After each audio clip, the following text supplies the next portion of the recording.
hail, litterbugs! Hail to thee, thanes of the clubhouse! Welcome to the Classic English Literature Podcast, where rhyme gets its reason. That was my piddle-poor impression of the great Scot, Sean Connery. And on the show today, we have Shakespeare's darkest tragedy, a play chronicling the relentless drive to blood, madness, and hell. It's a play so cursed one is forbidden to utter its name in a theater. Superstitious thespians will only call it the Scottish play. But you know that I'm talking about the tragedy of Macbeth.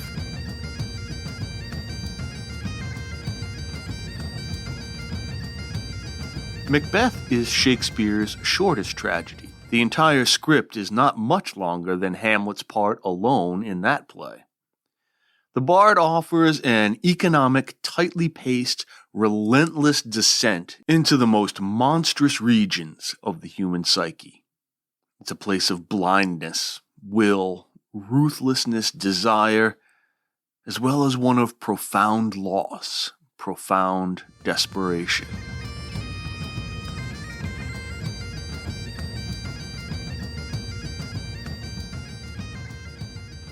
Macbeth hits the stage in 1606, the third year of the reign of James I, who, while James VI of Scotland, became the monarch of England in 1603 upon the death of good Queen Bess, Gloriana herself.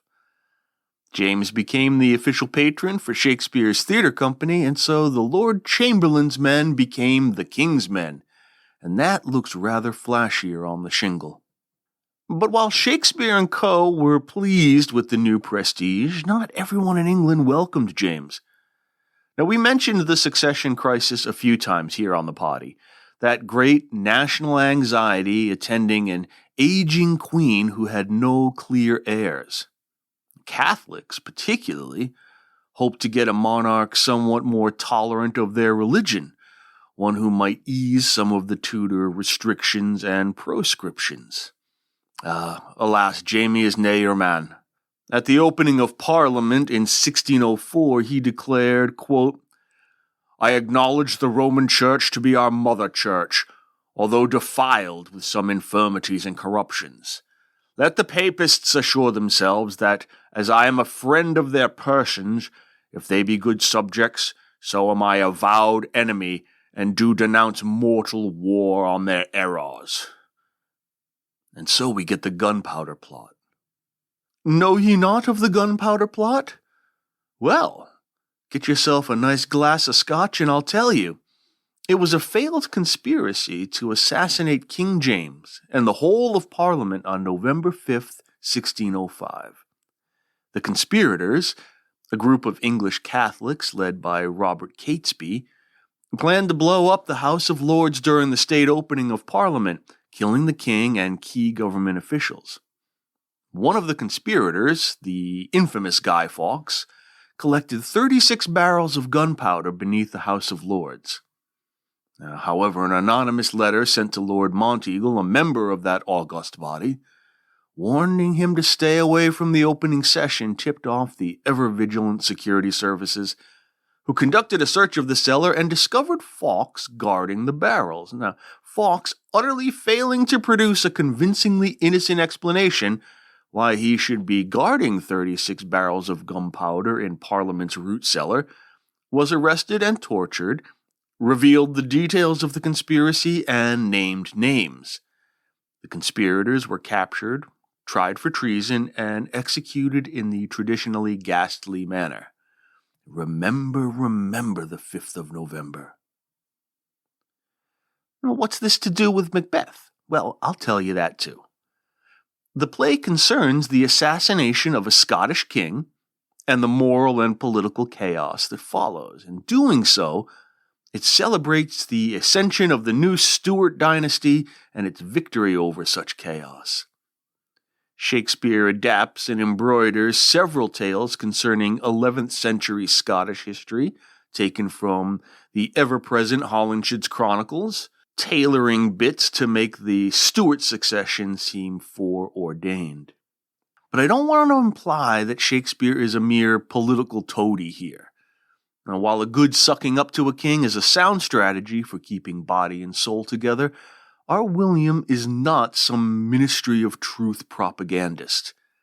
He does create something of a foundation myth for Great Britain, James's vision of a united England and Scotland, but the play is no partisan bumper sticker. To begin with, the play is hardly triumphalist. Yes, it's a Renaissance tragedy, so we know that Macbeth will die and that the rightful king will rule in the end, but Shakespeare doesn't offer any pageantry for that. The play ends on the battlefield, the characters blood-soaked and mud-stained and exhausted, spiritually and physically. The title character's head is on a pike. The closing scene's brutality oppresses. Now, how do we get to this end? Well, actually, rather rapidly in dramatic terms. The play begins more strangely than it ends. There is none of the gentlemanly banter that frequently opens Shakespeare's plays. Instead, we're taken to a blasted wasteland in the midst of a wild storm. And there we see three otherworldly women. Are they witches? They're muttering and chanting to themselves, and their language is strange. Quote, "When shall we three meet again? In thunder, lightning, or in rain? When the hurly-burly's done, when the battle's lost and won." There's no stately blank verse here on the heath. This 4-beat line is more vulgar. It's a folk rhythm. It sounds like a spell. They are conjuring a meeting with Macbeth, then chant, "Fair is foul, and foul is fair, hover through the fog and filthy air." So by line 10 of the play, Shakespeare insists on a thoroughgoing ambiguity. In this short scene, the witches utter two paradoxes. Now, what, you may ask, is a paradox? Two doctors. A paradigm, 20 cents. No, paradox is a rhetorical figure which presents itself as contradictory, but turns out to be true.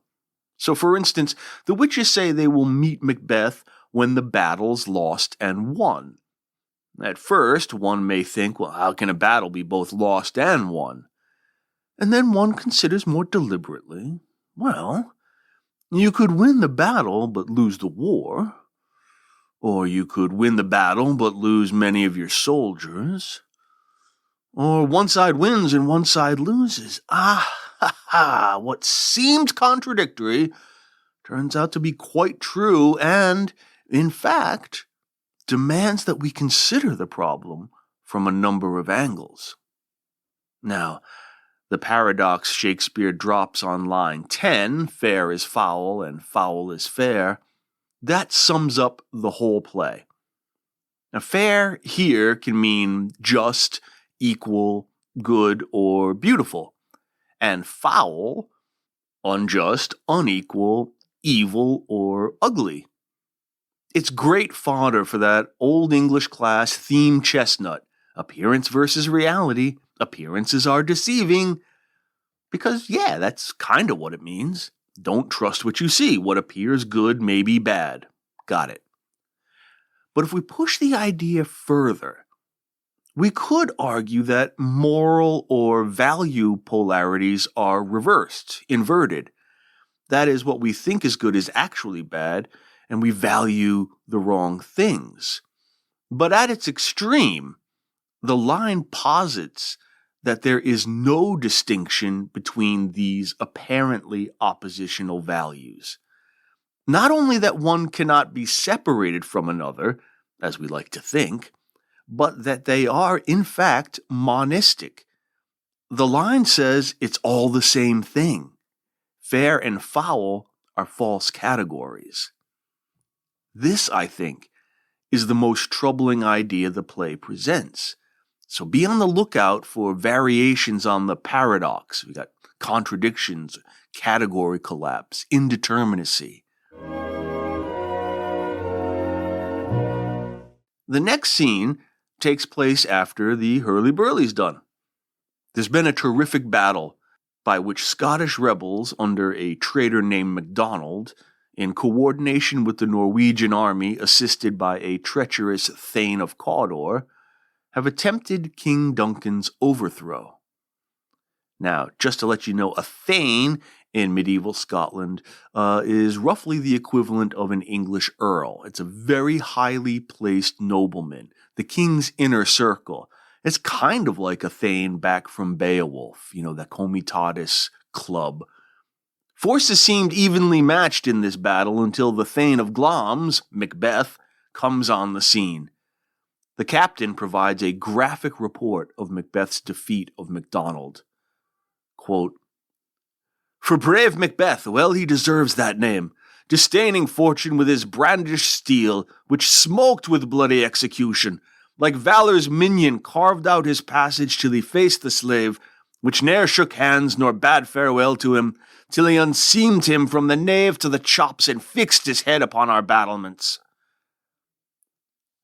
Take that image, a seasoned Scottish warrior literally carving his way through a column, with his sword smoking with bloody execution.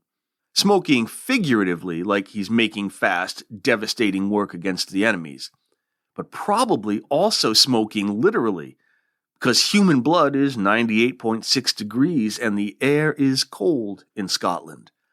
So his sword is steaming blood. This savage meets the foe, actually cuts him in half up to the jaw, decapitates him, and slams the head on a spear. This is our introduction to Macbeth. Evidently a man capable of great violence, possessed of great strength and courage, a man not squeamish at the sight of blood, who defends the civic, social, and natural order of things, a loyal, patriotic soldier. And following the captain's report, the Thane of Ross arrives to announce that Macbeth has successfully turned aside the invasion by Norway, and that the traitor Thane of Cawdor has been captured. Duncan is, of course, suitably impressed. He condemns Cawdor to death and orders that the title be awarded to Macbeth.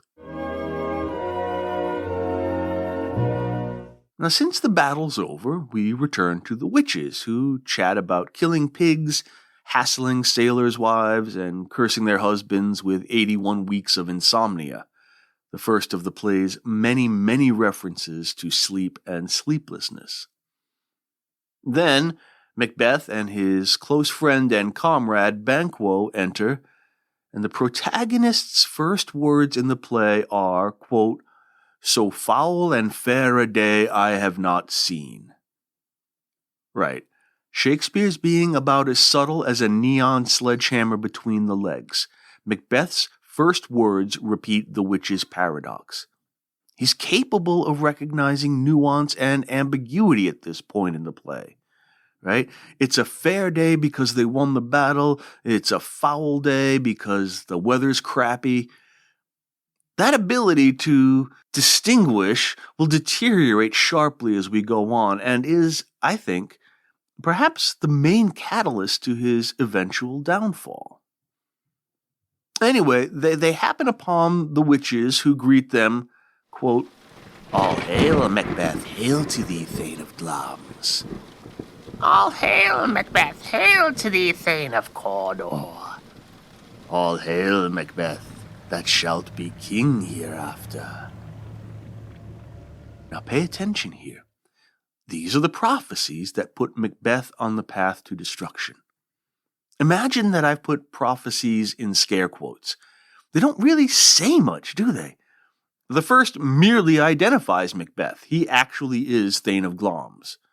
The second, Thane of Cawdor, has been accomplished already, but he doesn't know about it yet.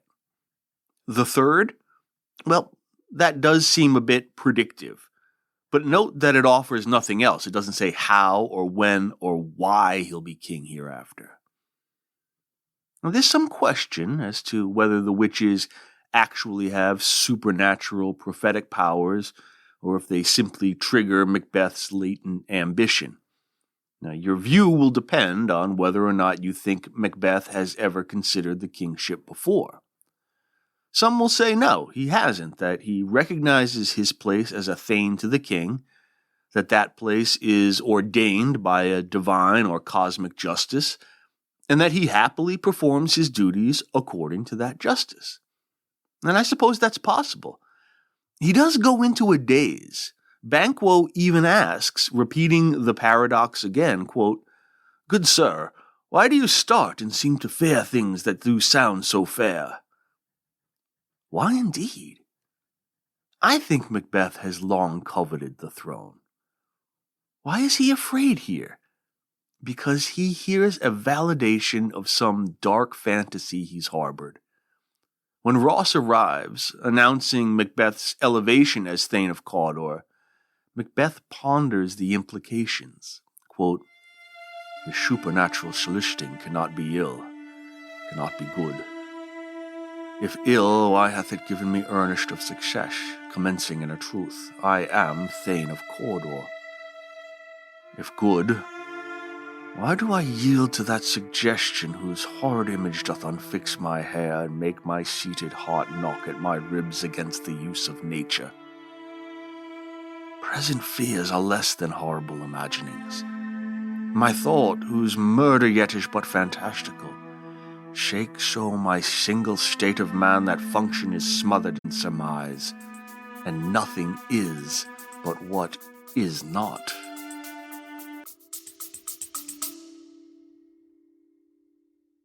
I'm Dan Heath. On the What It's Like to Be podcast, I ask folks about their jobs, like what keeps a TV meteorologist up at night. When I'm at work and there's a tornado coming into town, my husband and my kids have to get into the tornado shelter without me.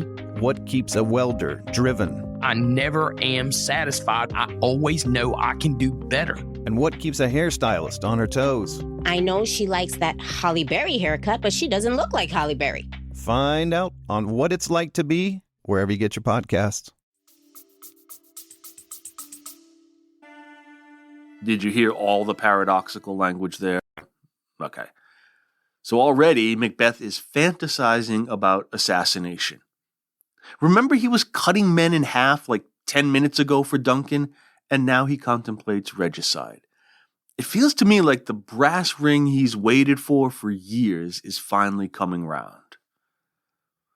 What about Banquo, you ask? Well, so does he. He says, quote, "If you can look into the seeds of time and say which grain will grow and which will not, speak then to me."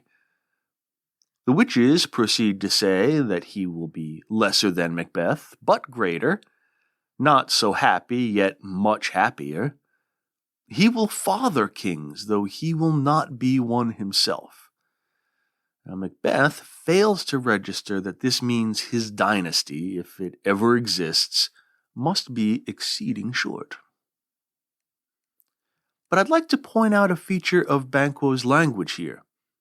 He uses horticultural images and metaphors when asking for a prophecy of his future. He refers to seeds and grains and growing. Frequently throughout the text, Banquo speaks or is spoken of in such plant metaphors. And it's a fitting motif, one of fertility and futurity, for one who is prophesied to beget a line of kings. And while we're at it, allow me to point out that Macbeth has his own motif. It's clothing. He frequently speaks or is spoken of in clothing images. He asks Ross when he receives the thaneship of Cawdor, quote, "Why do you dress me in borrowed robes?" And Banquo comments, quote, "New honours come upon him like our strange garments, cleave not to their mould, but with the aid of use." Clearly I haven't settled on an accent for Banquo yet. I'll work on it as we go.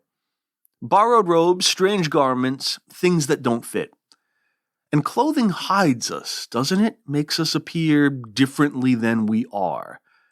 The word naked is often employed as a metaphor for honesty or authenticity, the naked truth. And if I may be allowed to belabor a point, clothing is also something peculiar to humans. It's a hallmark of civilization, right? Animals don't wear clothes, except for those poor little lap dogs that old matrons wrap up in gaudy little sweaters. Oh, I feel bad for the poor buggers. Anyway, I think that perhaps odd notion will come up later. In the next rather brief scene, Duncan officially recognizes his eldest son Malcolm as the heir to the throne. Now that that throne seems secure, it is meet that the Prince of Cumberland be declared. Now, just before this official announcement, however, Duncan's speeches to Banquo and Macbeth employ some interesting language. He says, "Welcome hither. I have begun to plant thee, and will labor to make thee full of growing. Noble Banquo, that hast no less deserved nor must be known no less to have done so, let me enfold thee and hold thee to my heart." Now note the gardening images, the planting and the growing. But also note that these are directed at Macbeth. Duncan then changes his address to Noble Banquo, who replies, quote, "There, if I grow, the harvest is your own." That's a third accent. I find this perhaps minor exchange interesting because Duncan misapplies the gardening or the farming motif. He addresses it to Macbeth, whom we already know has quite a stunted future. There is no growing there. Which gets me wondering about Duncan's abilities as a king. Clearly, we are to understand him as a good man. But if you think about it, in the short time we've known him, he has weathered 2 rebellions, one by MacDonald and another by the Thane of Cawdor. And after the latter's execution, Duncan makes this rather equivocal statement, quote, "There's no art to find the mind's construction in the face. He was a gentleman on whom I built an absolute trust." Now, I used the word equivocal advisedly. Equivocal means that something is open to more than one interpretation, something ambiguous. So what is Duncan saying here? Is he saying that there's no way of knowing what someone's thinking just by looking at their face? If so, it fits rather nicely with our fair is foul conundrum. Or is he saying there's no trick to knowing what someone's thinking? You just have to look at their face. In this case, we get a rather naive ruler who's incapable of understanding the ambitious motivations of those around him, a ruler who might be constantly threatened with treachery. Does he not see that his new Thane of Cawdor is as perfidious as the predecessor? The notion of equivocation, meaning something other than what you say, will saturate the rest of the play. As Duncan has decided to retire to Inverness, the site of Macbeth's fortress, the unfaithful war hero rides out to alert his wife of the royal visit. Now we meet her reading his letter. It's basically the weirdest thing happened to me on the way home from work today, honey, kind of thing. A couple of things are interesting about this. Number one, Lady Macbeth is reading a letter. That means, obviously, that she's literate. She's educated. That's a very rare thing in 1606, a literate woman, and presumably more so in the 11th century Scotland in which the story is set. This is a woman, then, of considerable rank and accomplishment. 2, in the letter, Macbeth refers to her as his, quote, dearest partner of greatness.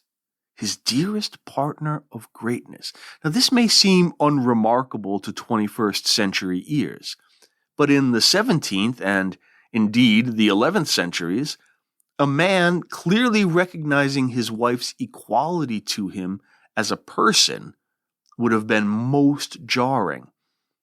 Now, it's something of a critical commonplace to note that the Macbeths are really the only portrait of a committed married couple in the whole Shakespeare oeuvre, as main characters anyway. And this is a marriage that is indeed based on mutual love, desire, and respect. Her reaction to that letter is most telling. She says that Macbeth will indeed be king someday, but that she fears his nature. Quote, "It is too full of the milk of human kindness to catch the nearest way. Thou wouldst be great, art not without ambition, but without the illness should attend it." Okay, hang on. She's afraid that her husband is too nice to seize the crown by assassination. Cast your mind back, dear listener, to moments ago when the captain reported MacDonald's death on the battlefield. Macbeth literally sliced the man in half, chopped off his head, and impaled it. Lady M thinks that's too soft. Oh my God, what a woman. Also, do make a note that she casts this softness in the language of nursing, that is, breastfeeding, an explicitly motherly and thus female image. Macbeth is too nurturing. As Banquo has his plants and Macbeth his clothes, Lady Macbeth has milk. She frequently speaks in images of children, milk, nursing, and parenting.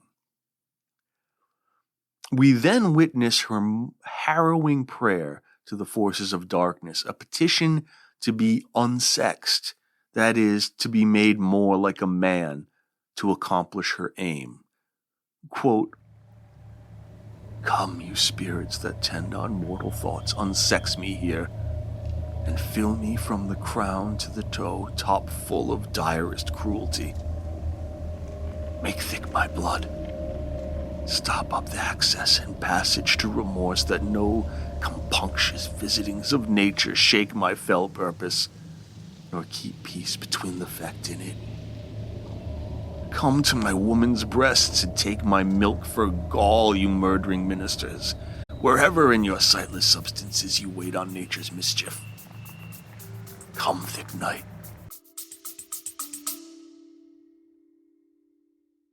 When you're alone in your house, but you'd like to feel like you're not, the podcast Inside Your House can keep you company. Our show will make sure that you run up the stairs at night when you turn off the lights and check underneath your bed before you sleep. We'll bring you every kind of horror, from the classics like Lovecraft and Poe to the strange and often silly world of no sleep and creepypastas. We've even got some stories written just for the show that you won't hear anywhere else. So go check out the podcast Inside Your House. We're on all major platforms, as well as inside your pantry, deep within your crawl space, and sitting at the foot of your bed at night, watching you sleep.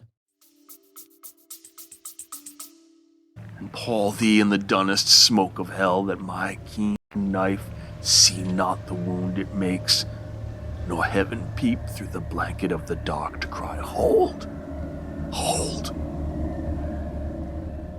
Again, she invokes her woman's breasts and her mother's milk. She endorses what we would see as a fairly retrograde belief in gender roles. Women are emotional, weak, caring, nurturing, compassionate, while men are stoic, strong, ruthless, and violent. Fair is foul. She will exploit this traditional binary as she urges Macbeth on. When her husband arrives, she makes it clear that she will take charge of the murder, trying to urge her little boy on to greatness. She tells him to, quote, "Look like the innocent flower, but be the serpent under it. Look fair, be foul." The serpent clearly is an allusion to the fall of man's story in the book of Genesis, in which Eve, tempted by the serpent, ate of the tree of knowledge because she wished to be wise, knowing, like God. And she didn't want, as we may put it now, to settle, to stay in her lane. She wanted to be better, greater. It's a nice touch from the old bard there, that parallel. However, Macbeth remains unconvinced. In the act's final scene, he soliloquizes about the pros and cons of the plan. On the con side, he could be damned. He could be discovered and executed. He could be assassinated himself by setting such a precedent. Duncan is his king. Duncan is his cousin. Duncan is his guest. Etiquette tip of the day: do not kill your house guests in their sleep. Puts others on edge, and further invitations will not be reciprocated. I won't make that mistake 3 times. And Duncan is a nice guy. The angels will weep for him, and Macbeth will look even worse for having whacked out everybody's grandpa. On the pro side, I wanna. His only motivation is his, quote, vaulting ambition.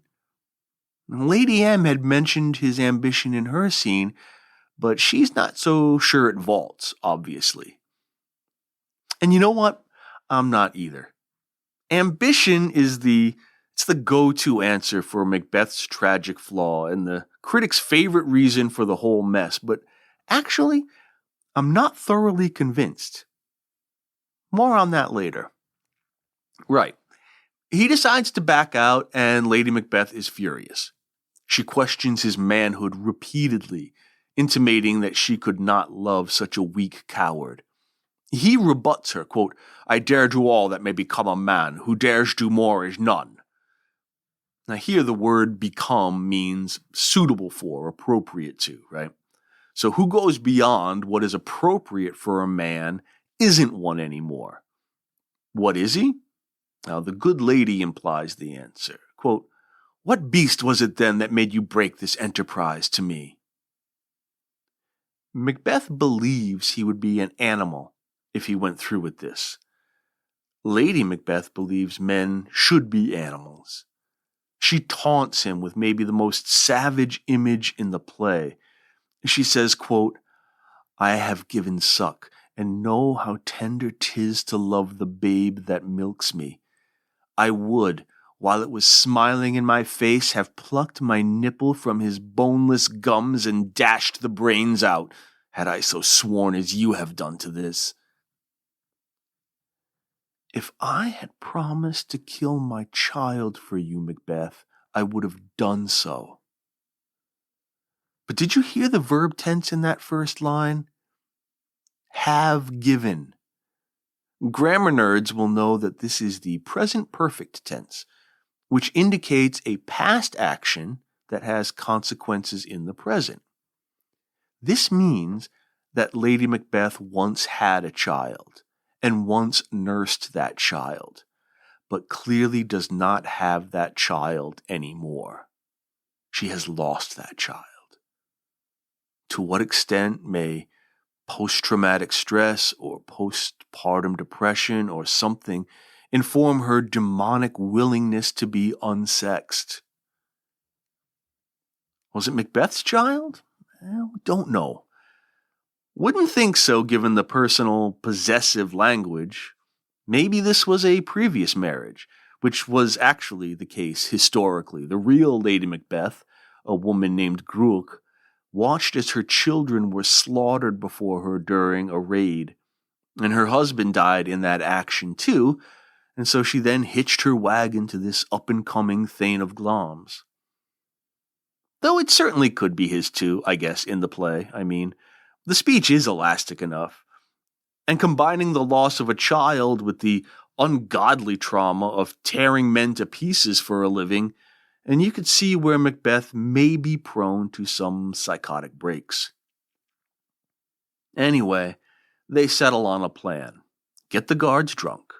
When they black out, steal their daggers and kill the king. Frame the guards, live happily ever after. Good plan. Macbeth agrees, but on his way to do the deed, he starts hallucinating. Quote, is this a dagger which I see before me, the handle toward my hand? Come, let me clutch thee. I have thee not, and yet I see thee still. Art thou not fatal vision sensible to feeling as to sight? The imaginary dagger points towards Duncan's chamber, and Macbeth follows it. He calls the dagger, at one point, a fatal vision. And that is telling, too, given our thoughts about ambiguity and equivocation. Fatal could mean deadly. Yes, it's a deadly weapon, and it's going to kill a guy.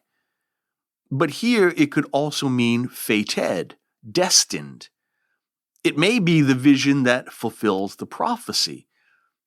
In this way, is Macbeth really morally culpable? If he's just playing out a script whose conclusion is already determined, already fated, he can have no free will and therefore cannot be morally culpable. I wonder if he uses this word as a way of shielding his conscience from what he's about to do. And then he shanks the king, tastefully, off stage. When he descends from the bloody chamber, he meets Lady Macbeth, and their dialogue reflects their traumatized state. I have done the deed. Did thou not hear a noise? I heard the owl scream and the crickets cry.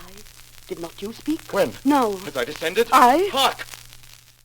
Their speech breaks down into clipped staccato words and phrases. The tempo is rapid and breathless. Macbeth then begins to break down, confessing that he heard hallucinatory voices, damning him and condemning him to eternal sleeplessness. Lady Macbeth, contrarily, becomes steely and almost parents Macbeth. Quote, "Go get some water and wash this filthy witness from your hand." She urges him twice to wash his hands. Then, when they hear knocking at the gate, she directs him to put on his jammies and go to bed. The knocking is answered by the porter in the sole passage of comic relief in the play. And actually, I guess you don't really have to play it for comic relief, though it usually is. On his way to answering the door, he imagines he's the doorman at the gates of hell. Again, Shakespeare not being subtle. And he greets all the people he imagines will find their way to the everlasting bonfire. One in particular is interesting for our little chat. The porter imagines an equivocator approaching the infernal realm. Quote, Faith, here's an equivocator that could swear in both the scales against either scale. Who committed treason enough for God's sake yet could not equivocate to heaven? Oh, come in, equivocator. This probably alludes to the Jesuit priest Henry Garnet, one of the conspirators in the gunpowder plot, who, as a Catholic priest, was forbidden to lie to his questioners, but was allowed to answer equivocally. And he may be a terrorist, but at least he's no liar. He was hanged, drawn, and quartered anyway. The porter then admits Macduff, the Thane of Fife and hero of the story, with a few other noblemen and retainers. The porter makes a few jokes about drunkenness and erectile dysfunction, and then shuffles off. Duncan's body is discovered, and in a fury, Macbeth kills the guards before they can defend themselves. This makes Macduff and Banquo rather suspicious. Malcolm and Donalbain, the king's sons, flee to England and Ireland respectively in fear for their lives. Macbeth then leaves for Scone to be crowned king. Macduff does not attend, returning to Fife. Macbeth plans a coronation supper for all the Scottish nobility, but before the appetizers, he hires 2 men to kill Banquo and his son Fleance, for it seems only now has Macbeth realized that Banquo is a threat. Quote, "If it be so, for Banquo's issue have I filed my mind. For them the gracious Duncan have I murdered, to make them kings, the seeds of Banquo kings." Catch the gardening reference there, the seeds instead of sons? Not only, however, has King Macbeth turned upon his friend, but for the first time he has proceeded without prompting from his wife. He tells her that tonight, quote, "there will be done a deed of dreadful note." And she asks, "What's to be done?" She doesn't know. And he responds, I think, with demeaning condescension, quote, "Be innocent of the knowledge, dearest Chuck, till thou applaud the deed." A chuck is a baby bird, a chick. So he's telling her, "Don't worry about it, little girl." Wow. Now, interestingly, this chuck reference is only one of several animal images Macbeth uses in this scene, and indeed we'll use for much of the rest of the play. In this scene alone, Act 3, Scene 2 for those keeping score, Macbeth refers to snakes, bats, beetles, rooks, and scorpions. All these animals are either predators or scavengers. They either kill or feed on the dead. This is who Macbeth is now. As king, far from becoming so much more the man as Lady M envisioned, he has become the beast he feared. Gone are the clothing images. Macbeth has been revealed inhuman. At the banquet that night, Macduff is conspicuously absent, but the ghost of the murdered Banquo torments Macbeth before the entire country's nobility. Fleance, Banquo's son, has escaped the assassins and escaped the play. We never do hear from him again. Lady Macbeth feebly tries to cover for her husband's ranting outbursts, and the guests retire. She repeatedly questions his manhood, at least 3 times by my count, and he tacitly agrees that his behavior is feminized. Macbeth's sleep deprivation and paranoia drive him once again to the witches, who summon 3 surreal apparitions to foretell his future. The first apparition is a warrior's helmet, who warns him, quote, "Beware, Macduff. Beware the Thane of Fife." Macbeth agrees, commenting that he has long suspected Macduff's allegiance and decides to kill him. The second apparition is a blood-soaked child who assures the king that, quote, "None of woman born shall harm Macbeth." Macbeth likes this one, because, everybody's born of woman, so I'm totally safe. I don't even have to kill Macduff now. I'm going to kill him anyway. Thirdly, a crowned child carrying a tree appears with this cryptic message, quote, "Macbeth shall never vanquished be until great Burnham Wood to high Dunsinane Hill shall come against him." Macbeth's mind is blown. Trees don't walk. I'm invincible. Finally, an image of 8 kings, who all resemble Banquo, stretch out into the future. Why 8? Well, because King James VI of Scotland and 1st of England claimed to be the 9th generation descendant of the historical Banquo. Now, this actually presents a bit of a puzzler for Shakespeare, since in Holinshed's Chronicles, Banquo is clearly a scoundrel who assists in Duncan's downfall. One can imagine Bill's marginal note, must change that. So, if we're wondering if the witch's prophecy comes true, all theater-goers had to do at the time was look up at the luxury box. There was the proof. Now let's pause here to dwell on a couple of points. In this scene, Macbeth has clearly abandoned whatever capacity for reason he may have had.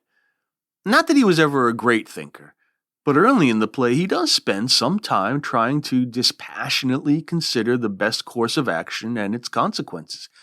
He's still considered a future. But now, as an animalistic king, he only considers the immediate present. He has no future and no past. Lady Macbeth presaged this when her husband first told her of Duncan's arrival. Remember, she says, quote, "I feel now the future in the instant." Time collapses upon them. It telescopes. In this consultation with the witches, he only really hears or processes what is being said to him right now. The warning about Macduff is basically abandoned as soon as the next seemingly salubrious prophecy is received. He does not realize that these prophecies are all self-contradictory. He has no capacity for equivocal language, for figures of speech. His resolution to attack Fife at the end of the scene, a move which lacks all reason. There's nothing to gain or to protect by murdering Macduff's wife and children. This explicitly occurs without rational consideration. He says, quote, "From this moment the firstlings of my heart shall be the firstlings of my hand, and even now to crown my thoughts with acts be it thought and done." There's no time between intention and execution. All is immediate. Unfortunately, I think the scene actually showing the murder of Lady Macduff and her son kind of fails dramatically. I know, what presumption. But we only meet these characters just as they're about to die, and I don't really feel any sense of loss. But anyway, this act of reckless and wanton violence finally spurs the country to abandon the tyrant and rally to Malcolm. Macduff meets Malcolm in England, and after feeling each other out a bit, Ross arrives to tell Macduff of the slaughter. There's a very interesting little moment as Macduff tearfully mourns his family. Malcolm, a young man full of piss and vinegar, tells him to, quote, "Dispute it like a man." It seems that he and Lady Macbeth would agree on what a man should be. Macduff retorts, though, quote, "I shall do so, but I must also feel it as a man." Macduff says, "Yeah, I'm gonna kill him, but it's human to grieve. My family just died. You give me a minute?" Macbeth, of course, can no longer feel. Earlier in the scene, Malcolm speaks of the English king, that's Edward the Confessor, monarchy fans. He speaks of that king's miraculous healing power. Quote, "Most miraculous work in this good king, which often since my here remain in England I have seen him do. How he solicits heaven himself best knows. But strangely visited people, all swollen and ulcerous, pitiful to the eye, the mere despair of surgery, he cures, hanging a golden stamp about their necks, put on with holy prayers. And 'tis spoken to the succeeding royalty he leaves the healing benediction. With this strange virtue he hath a heavenly gift of prophecy, and sundry blessings hang about his throne that speak him full of grace." This is called touching the king's evil, and it's still a traditional power of the English monarch. Of course, Shakespeare deploys it here to contrast the health-giving English monarchy to the blighted tyranny of Scotland. A bit of flattery to the man on the throne, old James I, and a validation of that dream of uniting the kingdoms into a Great Britain. We've been missing Lady Macbeth, haven't we? We've not seen her since Banquo crashed her little coronation soiree. Unfortunately, she's not been at all well. She's taken to sleepwalking, desultorily rehearsing the murders of Duncan and Banquo and the Macduffs. She carries a candle constantly. Her maid reports to a doctor that she violently rubs her hands together for 15 minutes at a time, as if washing them. And in her trance, she reads and responds over and over again to a letter. In what's called the sleepwalking scene, Shakespeare presents us with a most harrowing portrait of a broken woman. For the whole play, she was cool, hard, pitiless. Immediately after the assassination, she warns her troubled husband, quote, "These deeds must not be thought of after these ways, so it will make us mad." But while she attempts to suppress the trauma of what she's done, she brings on her own psychosis. The doctor says, quote, "Infected minds to their deaf pillows will discharge their secrets." Indeed, it will come out one way or the other. When the doctor tells the weary husband that her illness is mental, not physical, Macbeth retorts in what I think is one of the most uncanny lines ever. He says, quote, "Cure her of that. Canst thou not minister to a mind diseased? Pluck from the memory a rooted sorrow? Raise out the written troubles of the brain, and with some sweet oblivious antidote cleanse the stuffed bosom of that perilous stuff which weighs upon the heart." In 1915, Sigmund Freud, the founder of modern psychology, gave this brief and often quoted definition of repression, which he saw as the root of mental illness. Quote, "The essence of repression lies simply in turning something away and keeping it at a distance from the conscious. There's a perhaps apocryphal quote from Dr. Freud postulating that, quote, unexpressed emotions will never die. They are buried alive and will come forth later in uglier ways. Freud believed that mental illness resulted from the conscious ego, the I, repressing traumatic experiences or memories in an attempt to placate the conscience, what he called the superego, kind of. He developed this theory in the early 20th century, and it has, of course, had its controversies. It was totally dismissed for a while, but I understand, actually, that some recent neuroscience has begun to validate some of the theories. At any rate, what blows my mind about Act 5 in Macbeth is that Shakespeare already intuits that insight 400 years earlier. Macbeth senses that his wife's, quote, thick-coming fancies result from a sorrow rooted in her memory, the written troubles of the brain. And not for nothing, Macbeth also predicts psychotropic drugs such as antidepressants or antipsychotics when he asks for some, quote, sweet oblivious antidote. All this centuries before Freud did his first line of coke. And that's why Shakespeare is Shakespeare, kids. Sadly, well, I'm sad anyway, Lady Macbeth cannot endure her repressed guilt any longer and presumably takes her own life. In one of the bleakest articulations of nihilism I have ever heard, Macbeth reflects on this passage. Quote, she should have died hereafter. There would have been a time for such a word. Tomorrow, and tomorrow, and tomorrow creeps in this petty pace from day to day to the last syllable of recorded time. And all our yesterdays have lighted fools the way to dusty death. Out.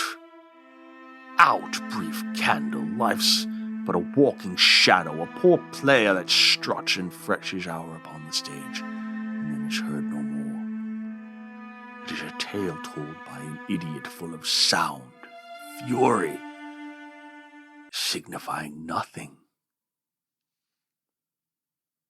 The emptiness is almost unbearable.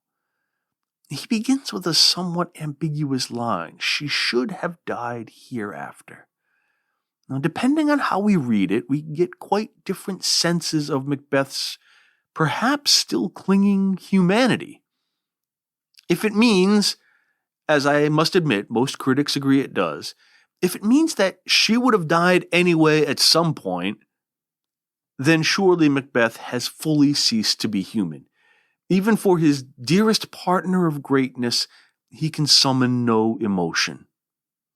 But if it means she would have died later, then we can see what traditional tragic structure would call anagnoresis, the recognition by the tragic hero that this destruction is all his fault, the fruit of his flawed personality. She would have died later if we hadn't begun this.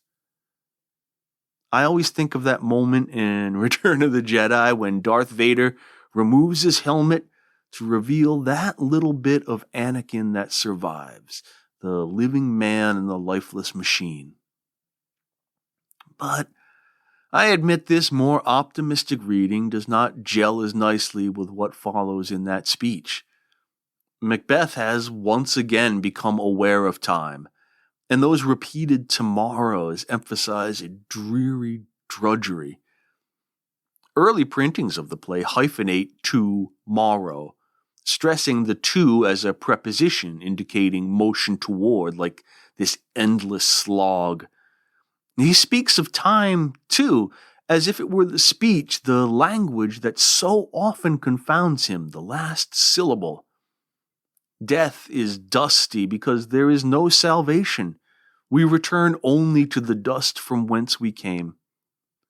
From the metaphor of life as a play and we, just minor actors, he declares that life is a tale told by an idiot that signifies nothing. If life is a tale, a play, a story, who's the author? Ourselves? Are we the idiots? Or God? Is God an idiot? Western society has wrestled with the nihilism in this speech ever since, from the 17th century wars of religion to the world wars and genocides of the 20th century to the tragic bitterness of our own day. If all is meaningless, what is to stop us indulging our ids? Yet Macbeth stubbornly clings to life, or to his ego, anyway. Malcolm's army, reinforced by English soldiers under the Lord Seward and Northumberland, are joined by Scottish nobles in a siege of Dunsinane, Macbeth's stronghold. At Burnham Forest, to shadow their coming, Malcolm instructs each of his soldiers to, quote, hew him down a bough and bear it before him. The armies will carry branches before them to hide their numbers, thereby bringing Burnham Wood up Dunsinane Hill. Now here's a free factoid for you. This is the first written reference to the use of camouflage in warfare. Another point for Big Bill from Warwickshire. Macduff confronts Macbeth, who has just killed Seward's son. Quote, thou wast born of woman, he mocks. And Macbeth mocks Macduff as well, taunting him with his family's deaths. But Macduff retorts, quote, Macduff was from his mother's womb untimely ripped. Oh, he was a C-section, not technically born of woman. Macbeth finally realizes he should have paid greater attention in literature classes, as his inability to detect metaphor and equivocation has undone him. He curses the witches and the apparitions, the, quote, juggling fiends that palter with us in a double sense. Really, I think part of what destroys Macbeth is his literalness. Language, to his understanding, is nearly always indicative. Hardly ever does he consider figurative or connotative modes. And so his head ends up on a pike. Now there's a lesson here, kids. Do your homework. When Malcolm accepts the crown, he says kind of a weird thing. And before inviting everyone to his coronation at Scone, he declares, quote, the time is free. That's a strange thing to say after a battle. But so much of the play has been concerned about time. The future in Banquo's case, a claustrophobic, oppressive present in the Macbeths. Now, the clock starts again, as it were. We've returned to the land of temporal life after this sojourn in Macbeth's eternal realm of death. Will Malcolm be a good king? I think so. After this battle, the victors comment on how few casualties they've lost. But Seward is informed that his own son was among them. The father, oddly ungrieved, merely wants to know where the boy's injuries were. Finding they were on the front of his body, and thus he died confronting the enemy, not running away, he almost rejoices at his son's honorable death. But Malcolm puts a stop to that. Malcolm says, quote, he's worth more sorrow, and that I'll spend for him. Remember when Macduff grieved his loss, and an immature Malcolm told him to sack up, and Macduff said to be a man is to be a feeling human? Well, Malcolm listened to his elders, took the words to heart, rejected the retrogressive gender roles endorsed by Lady Macbeth and others, and here he displays the compassion demanded of a just ruler. So, there you go. Maybe the darkest tragedy Shakespeare ever wrote. But what really caused it? As I say, most folks will immediately point to Macbeth's ambition as his hamartia, his tragic flaw. Others might say he was simply a marionette for the witches, just a victim of their curses. After all, King James was a great believer in the malevolence of witches. even writing an influential philosophical dissertation on the subject in 1597 called Demonology. And not influential in a good way, by the by, in case you were wondering. The king's endorsement perhaps escalated the witch hysteria and persecutions of the coming century, resulting in the deaths of thousands and thousands of innocents. But I don't blame the witches for a second. To really make that case, you'd have to accept Act 3, Scene 5, where the witch queen Hecate chastises the weird sisters for not letting her in on the prank, and you'd have to take that as authoritative, and it's not. We know that Thomas Middleton added that scene later to perhaps pad out a short script and get in a crowd-pleasing, toe-tapping musical number. What about the language thing I mentioned a couple of times?